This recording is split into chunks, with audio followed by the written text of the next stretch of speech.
Hey guys, make some fire honey with me. A lot of people make this and fire cider in the fall so that it can be ready by the winter. I should have made it a little bit earlier because I have a little bit of a compromised immune system. So you have basil, you have ginger, turmeric, red onion, garlic, jalapeno, scotch bonnet, oregano, and mint.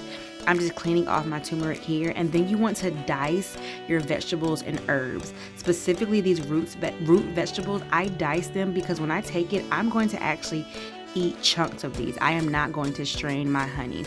So here I'm just dicing up the garlic. For your onion, you want to keep it large. So you're going to do more of a chop with your with your onion.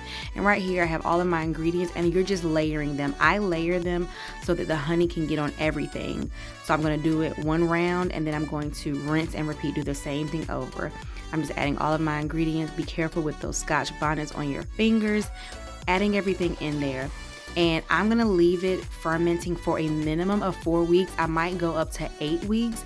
And then in the winter time, when you have a little bit of a cold, a little bit of a cough, or you feel something coming on, you can take this, or you can take a teaspoon of it each day. I add the moonshine just to give it a little bit of a preservative, and then you're gonna just add your honey. You're gonna let it settle and add it some more.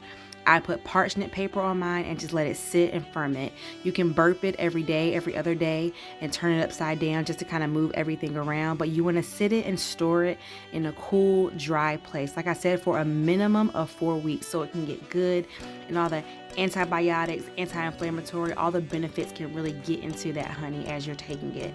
Let me know if you guys try this and how it works for you.